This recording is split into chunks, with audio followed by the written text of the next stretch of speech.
Susie, you want a bagel? Everything. Like on the bagel? Everything. Everything? Everything. Everything? Everything.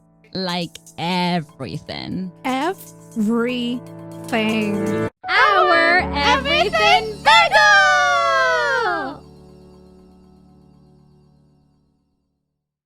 Hello, I am Susanna Verobando. I'm here with my sister. Hello, I am Dana Perez.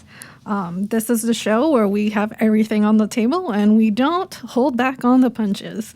So today we're talking about urban legends. As we all know, they're fun, they're terrifying, they're scary. Well, I guess some of them are. I think most of them are. Like, I had a sociology teacher who, talked about urban legends and how they're modern folklore. Say that again? Modern folklore. So they're, I don't even know how I would interpret it because, depending on, we don't know the origin sometimes. There's our favorite, La Llorona. I know, last year or 2 years ago, they came out with a movie. I haven't seen it. I've wanted to see it. Is it a scary movie? Oh, it's La Llorona. It's going to be a scary movie. But I did start researching on the origins of the Wailing Woman, as you would translate La Llorona. And it's been around South America, Central America, just all the Latin Americas. I know, I grew up with the stories, but I wasn't that terrified because it wasn't used on me. It was like, oh, if you do something bad, La Llorona will do something to you. Right. I didn't grow up like that. I know there's some people who that story was used as a precautionary tale of not being bad with your parents, or the Llorona will grab you and then sweep you off to the river. That sounds terrible. Not to shame anyone, but don't do that. And if you've done that, don't do it anymore. Yeah. There's different methods to teach children. Yeah. Well, but my interest in I would researching. Well, what I was trying to research was different urban legends that had the Wailing Woman, or there's also this other legend of the woman in white who also cries, but the stories are also very different. With the Wailing Woman, it's there's two versions of the story. There is she had 2 kids and she took care of her kids in the day, but then during the night, because she liked the nightlife, she would leave her kids alone and then go and dance and do what people do at night, dancing. And then she came back home and her kids drowned in the river because she was she found them drowned in the river because of the claim in the story, because of her neglect in going out at night to party. They drowned, or worse, that she may have drowned them herself. And then the other version of the story would be that she had a husband who was wealthy, who fell in love with her. And then they end up, having a relationship. They had 2 kids, but then that wealthy man just got bored of her and then fell in love with another woman, left her there. And then he would only visit the kids, and out of vengeance, I want to say vengeance, out of him visiting one day and only paying attention to the kids and then ignoring her, I guess she lost her mind and drowned her kids. And then midway through throwing them in the river, her sanity came back and realized what she had done. And then she spent the rest of her life seeking her kids and wailing at a river. And then she died and became that spirit. Those are the 2 versions of the story I heard. And then the woman in white, all I've heard of that is in multiple haunted places, there's always a woman in white who wails and haunts the place. That's as far as I know about the woman in white, but the woman in white is also a thing. And I just find it interesting how there's the woman in white, the Wailing Woman, but also in Irish mythology, there's the Banshee, that if someone from what I read, and it could be different, but what I read in the article I read Yes. It said that when a prominent person would die, a woman, also in white, would come and then just wail her head off as an omen that this person of influence will die. So it was like an omen of upcoming death. And so I just find it interesting that there's like 3 different figures of like essentially a woman in white, one literally called Woman in White, the other one a wailing woman, but also in white. And then there's the Banshee, who's also in white, of a woman crying and like grief, essentially personified. And so I'm like, oh, it's really interesting how, in a way, we have 3 different stories personifying grief, but also kind of demonizing grief. Yeah, as you were sharing that, that's sort of like what was coming up for me. I'm like, I was thinking of my own experience of crying and learning how to cry and my own process and being like, yeah, like this story seemed to be shaming crying and grieving. Yeah, I wouldn't know if like I would call it shaming, but it's almost like creating this like otherness, demonness of like grief, and it's like, is it like a statement on how like society can't handle their grief, so it's easier to other it, demonize it, and turn it into a creature instead of something you have to deal with? Because like if we actually think about our society, like grief in itself isn't something we talk about or deal with. And I just find it interesting that we have these two urban legends and then like an actual mythology in Irish culture of like the Banshee. Though I haven't researched enough, they might actually have like beautiful stories with the Banshee that like give like a beautiful personification of it. I haven't researched that far, but I find it interesting having these stories that it others grief instead of like it almost creates its own personality for grief. And I find that interesting. I mean, it others and it like demonizes. It turns it into something frightening. Right. That like, oh no, there goes La Llorona, hide. Or she'll drown you in the river. But like also like think about it. It's like, oh no, there goes La Llorona and she'll drown you in the river, but it speaks volume that when you're grieving, it almost feels like drowning. Right. And to people around you, it might feel like drowning as well. Yeah. And that's, I think that's the thing. I think people, I don't know where this, I don't, be interested to know when this folk store started. Like at what point of human history. Yeah. And I also would like to know like the historically what context was going on, because like it would say so much if like, if a lot of these stories came out of when there was a lot of war and stuff like that, it would totally make sense, the personification, and maybe that was their only outlet for personifying the events going on in their surroundings. Right.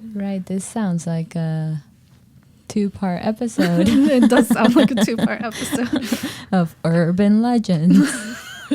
Well, I'm like, it's so interesting. I also read this article on like it's a scholarly article on multiculturalism and assimilation, and how they talked about how a lot of urban legends have like I'm gonna say a lot, not all of them, because I don't want to like demonize all of them, because some might actually be cultural, and I want to emphasize the Banshee is not an urban legend. That is a mythology kind of figure that comes from Irish culture and all of that. So that's not an urban legend. So let me emphasize that. But a lot of urban legends, it says in this scholarly journal, that it seems that they take prejudice and then like personify them and then otherize them. And I'm like, that's interesting, because it like speaks volumes. You could say like, well, what are they othering? What are they not dealing with? And is this like, it's a weird way to cope with it, but also is it a way to like continue demonize them and emphasize the otherness of it? Or is just another way to throw it under the rug? Because one could say with the La Llorona, because it has so much motifs on, like she'll sweep you away and drown you. Mm-hmm. And I'm like, well, if you've ever been grieving, that's definitely how it feels. Right. And so like in a way that story kind of like does emphasize the emotional thing behind grief, that it does feel like you're drowning in it. And but it also kind of shows how society doesn't want to deal with it. Right.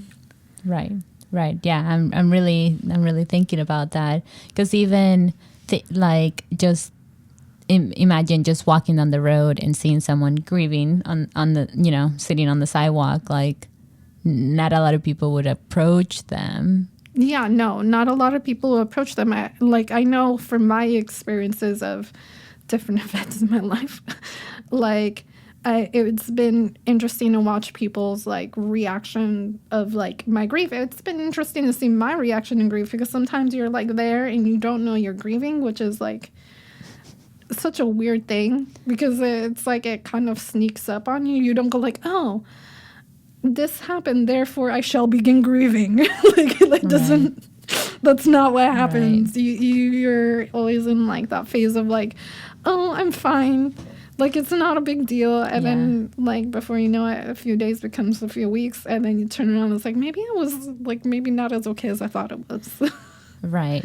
Which makes me think of this TED Talk it was talking about mental health. And it like emphasized how, like, if we get a cut, right, we know, okay, I'm going to go get my ointment and get a Band-Aid and like put it on. Like, we know exactly what steps to follow. But for mental health, or for like, you know, grieving, like, we don't really necessarily have like a set of steps that we're like ready to follow to help soothe us. Yeah, no. And I think that's so like huge, because like there was like someone I was talking to, part of this group, and one of the things they had is they had a whole kit on like fluffy things that when they're dealing with strong emotional things is their mental health kit of their favorite fluffy things that they can have. And I'm like, I've always had like Band-Aids and hydrogen peroxide, but I've never considered creating like a mental health thing where like I have like fluffy things that make me feel better.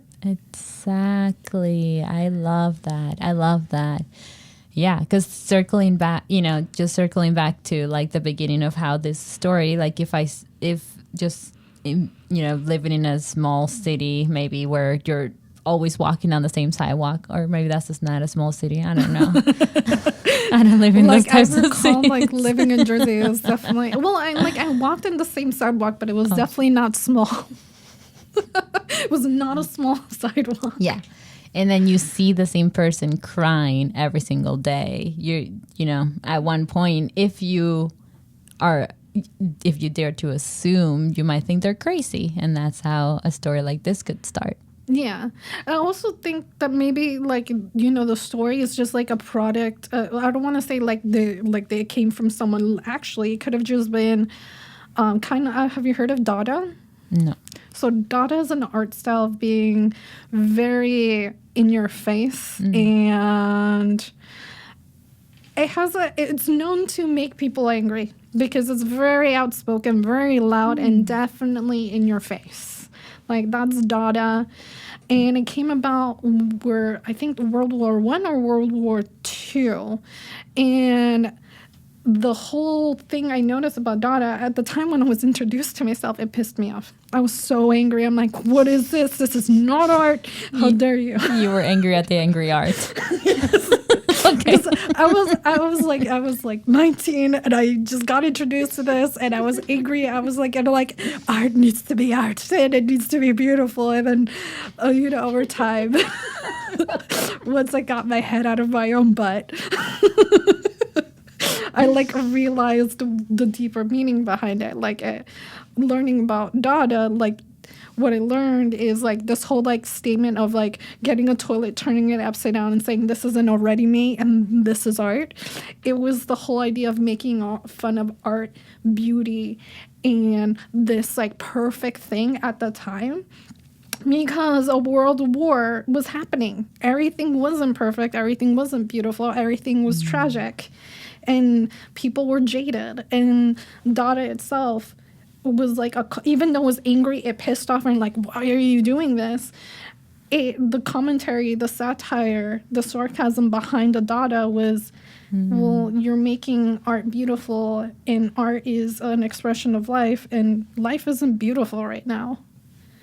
And then, like, I wonder how much of it, of the urban legends is, obviously, we live in Wow. Wait, hold on. I love that.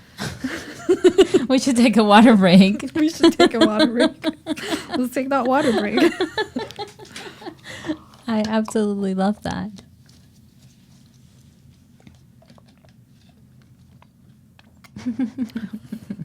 Did you enjoy my water break? Susie drank a whole glass of water Yeah, in seconds. I was so freaking thirsty. Oh God, you can hear it. Perfect. This commercial is brought to you by water. H2O. Original. Original From the springs. of water.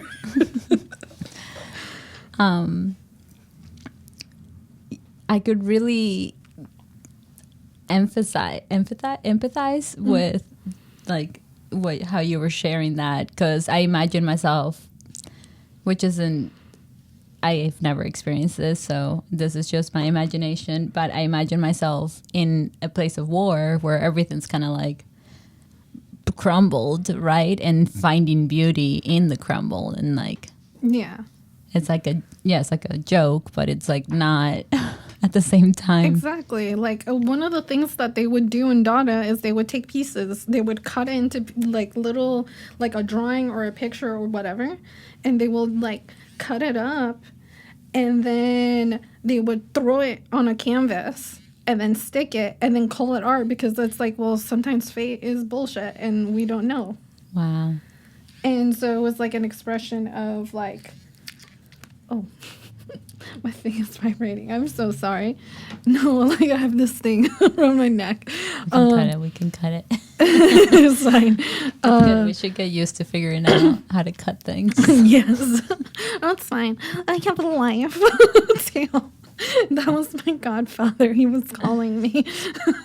But as I was speaking, so I just like love that, because like at the time when I was like 19, I was introduced to that. I was just like pissed off because here I am trying to be, I'm not a photographer anymore. I like study many different things now. That's not my career, but at the time I wanted to be this spectacular, amazing freaking artist. And in a way, definitely in my own elitism of the situation. And I failed to notice the humanness behind the art and art history. And that's what I love about art history, is like why I study like art, culture, and death through ethnic studies. I have like 3 majors, but like the emphasis is the ethnic studies, where I bring together art, death, and culture. And I failed to see like the broader aspect of that in a way art history is a story telling the emotionality of humanity to a degree, because you look at the art, you can see the expression of the time, and Dada is a good example of that.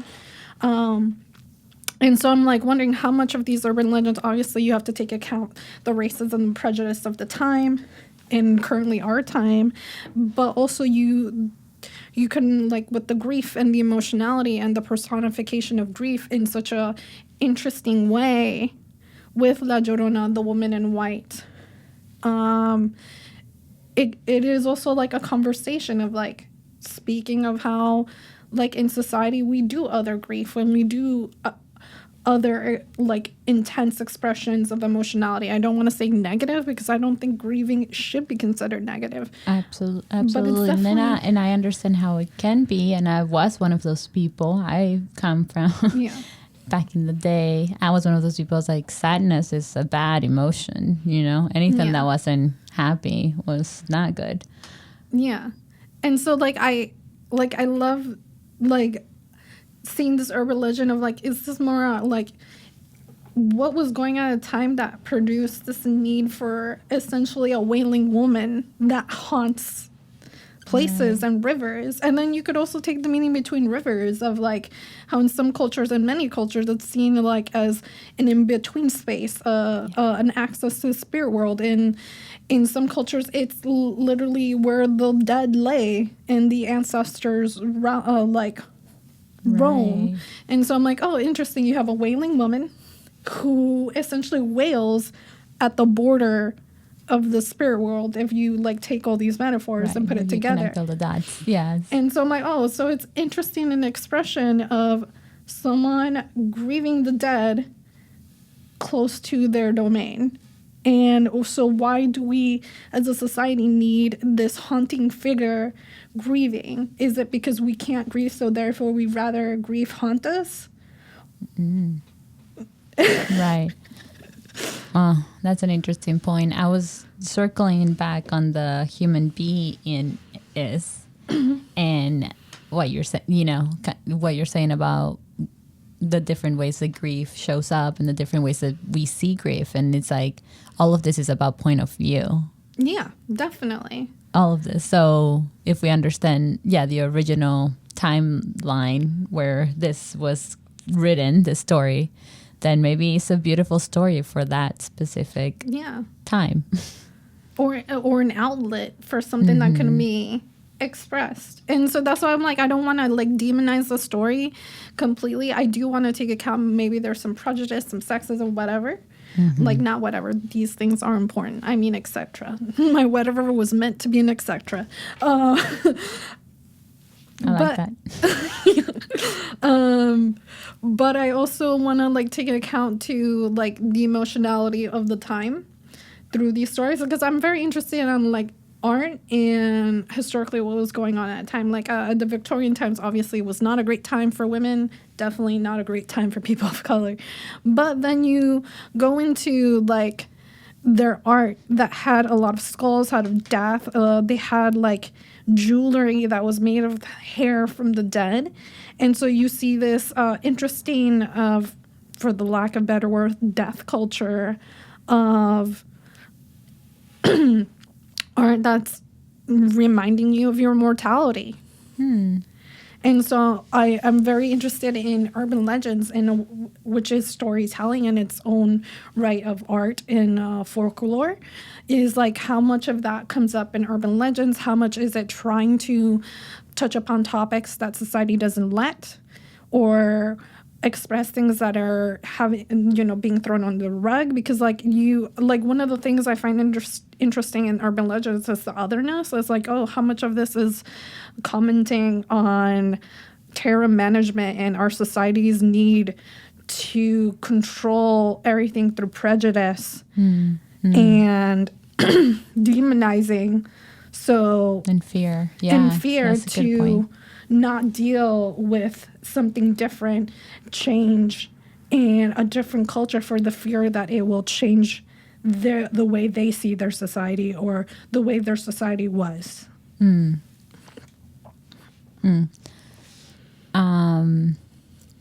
I was thinking, is like El Chupacabra an urban legend?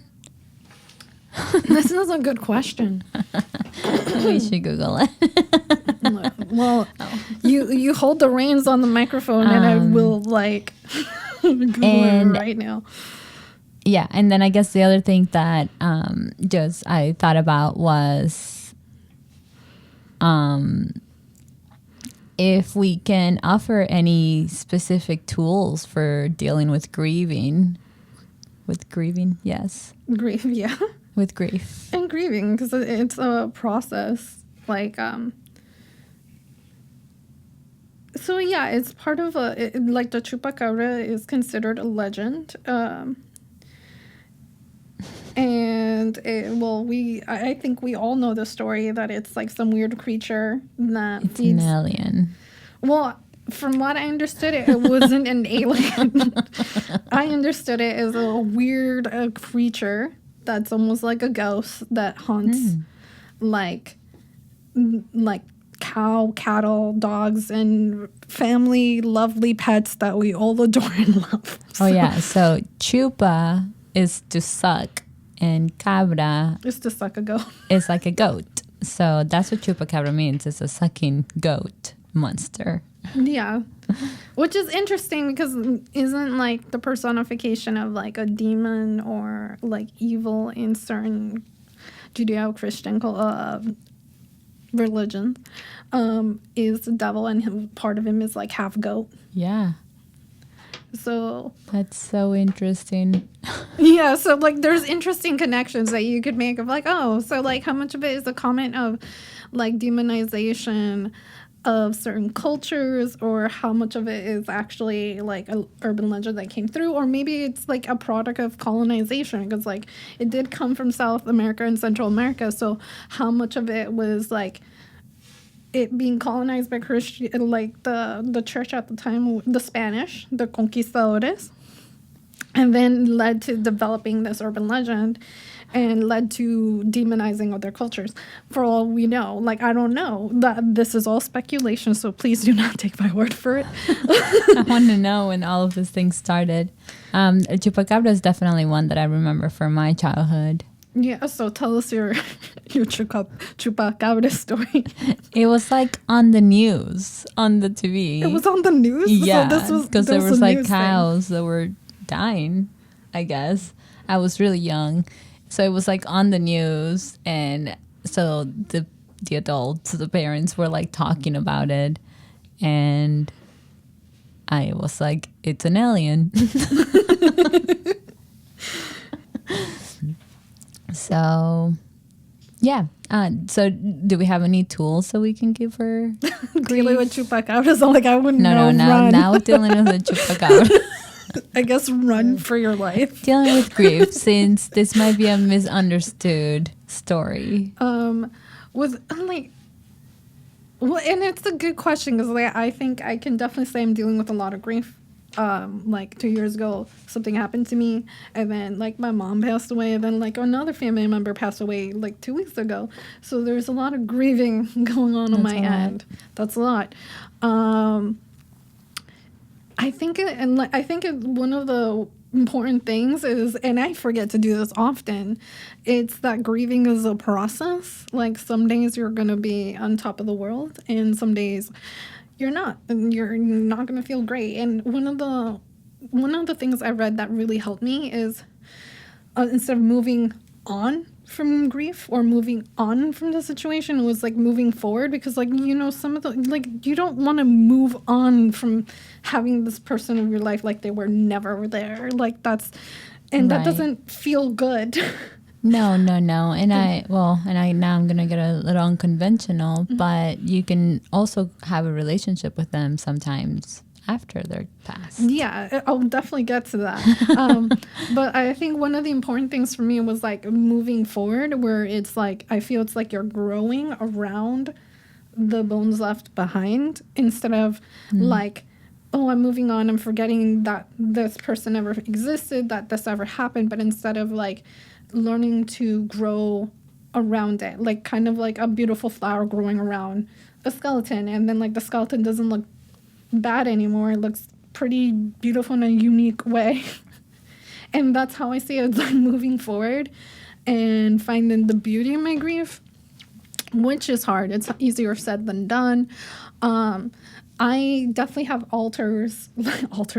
I definitely do have altars, but I have an altar, spiritual altar, where I have pictures of my ancestors. I try to meditate daily. Obviously, when I'm depressed, it's really hard. And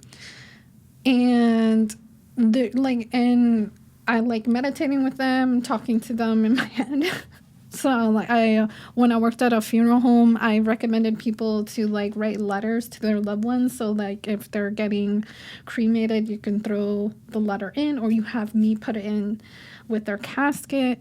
I also have a hair that was a piece of hair of my mom's, which I want to turn into jewelry, which I have, like, I'm still figuring out how that's going to happen, but I have that. I love that.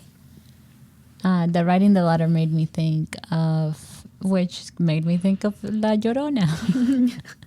Of like, you know, sort of like writing this letter in nature, and letting nature sort of like hold you, which might have been what La Llorona was doing all along. And Yeah, for all we know. Because, like, what I find interesting also, and this is definitely not an urban legend, you speaking of this, like mentioning all this, is in Irish culture, there is like a personification of a goddess called the Morrigan.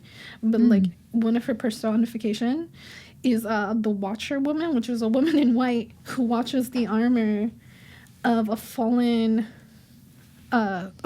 soldier, or if you're gonna die, your armor, so when you see her you know that your death is coming. And so and then she's wailing while she cleans his armor, and I'm like, that's interesting. But I find it interesting, there's like this woman in white wailing by the river, either warning you already or the incident already happened, but in nature. She sounds like the most powerful person because she was brave enough to grieve. Grief, yeah.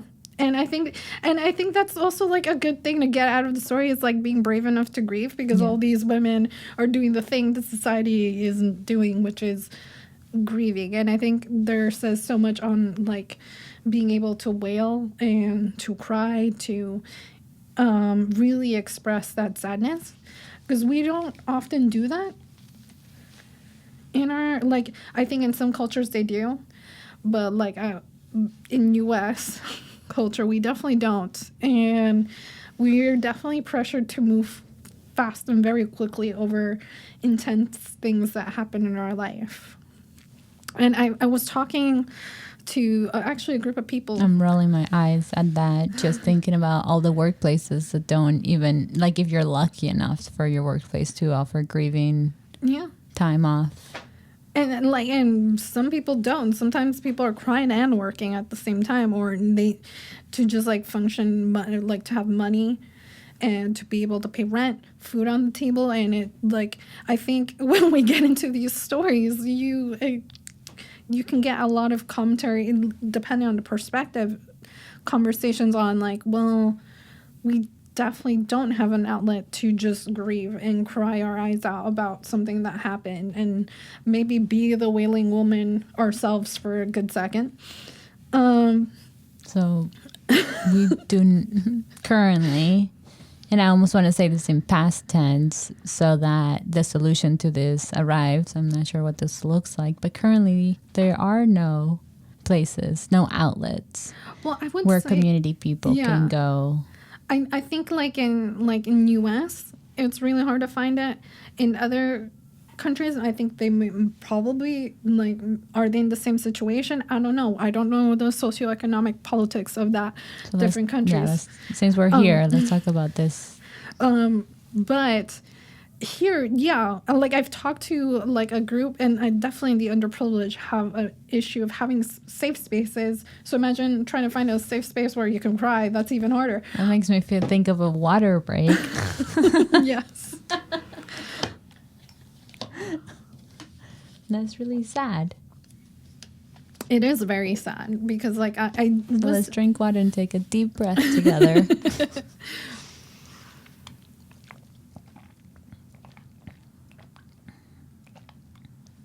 For all the people that are pending to grieve until they have a space to do so in.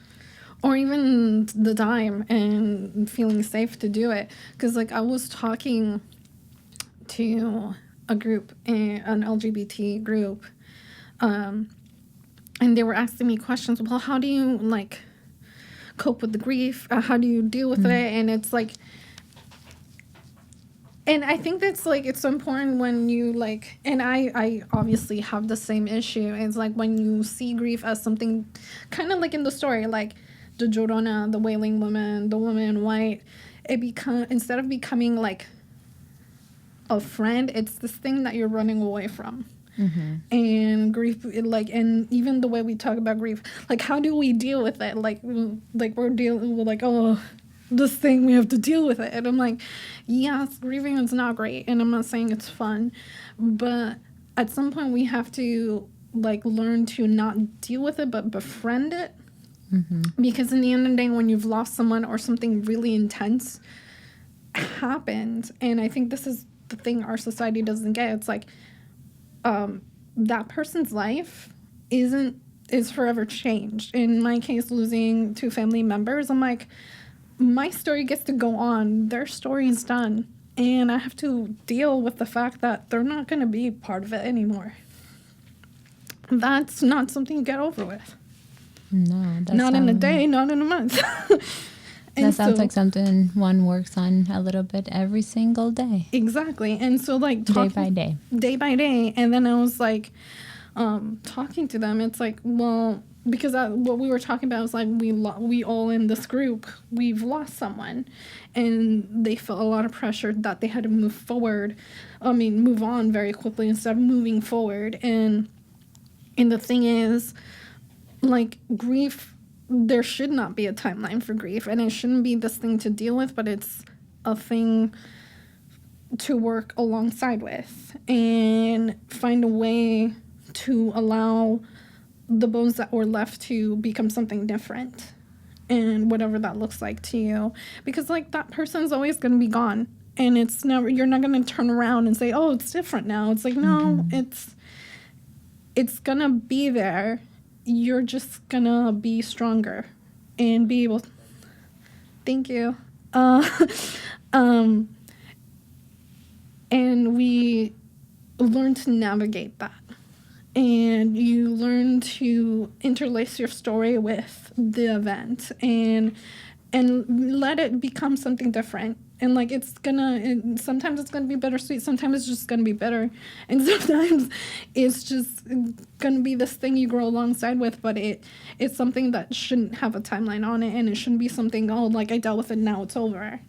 It's just something that you need to learn how to hold your hand with. Which now have a whole new level of love or not love, but empathy for La Llorona. Yeah. Right? Because this could have been what she was doing all along. Yeah. And thank you so much for being brave and sharing so deeply. Thank you. I just think it's important, especially if you're going to talk about grief, being able to be open with your own grief. I'm like, because it's hard for me. I'm like, have I cried and wailed? I'm like, no. But like, have I been depressed for 2 weeks? I'm like, certainly. Have I noticed it the entire time? No. Like, it wasn't until the past few days that I realized, I'm like, oh, I'm actually grieving the loss of this loved one who passed away 2 weeks ago, and this is really hard. And the reason I've been unmotivated to do anything is because I'm just like kind of dealing with the emotions and the fact that story is over, and there's like, I'm not going to get to do this or that or any future, like, he's not going to be part of my story anymore. Yeah, you need a minute to to contemplate that reality, to ground, to integrate it, that new reality. And with any trauma, anything that evokes such intense grief, it's about grounding a new reality. And to ground out reality, it's a process, and it's going to be a lifetime process. And I think that's what society forgets. It's like, you're not just like, oh, this thing broke. It's like, oh no, like my reality is shifted completely, and now I have to figure out who I am after, who I'm going to be in this new story, because this story has changed dramatically.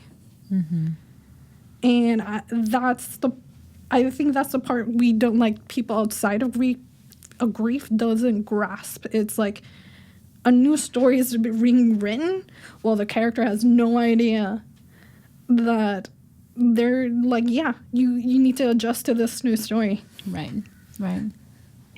So let's nice. So let's transmute some of these urban legends. And I was thinking, we're coming here to a close. And so we have this little wheel that has all these different topics that we've come up with now, which are like 30-ish topics. Yeah, quite a bit. You guys could send some topics, but you can send them at theeverythingbagel@gmail.com. Yes, all the topics you want, we'll add them in. But the important part that's happening right now is that we're going to spin the wheel and figure out what's our next topic. So For here we next go. week. So now every week we're going to spin the wheel on the previous day. All right, here we go. Does it make a noise? It doesn't. Oh, it's in my headphones. I have two headphones on. Guys. What's the answer? Our cultural backgrounds, guys. Our cultural background. So I guess you guys are going to get to know us next week way more. So our next topic for next week is our cultural backgrounds. But so stay tuned. Come back. We'll definitely plan to do another conversation on urban legends, since definitely many things we can dive into. But please subscribe and enjoy the ride. I want to make sure I have the email correctly. And Yes, the everythingbagel@gmail.com. You can send topic suggestions there. And it's a wrap. it's a wrap. Hope you have a wonderful day. And subscribe and enjoy the ride. The Everything Bagel.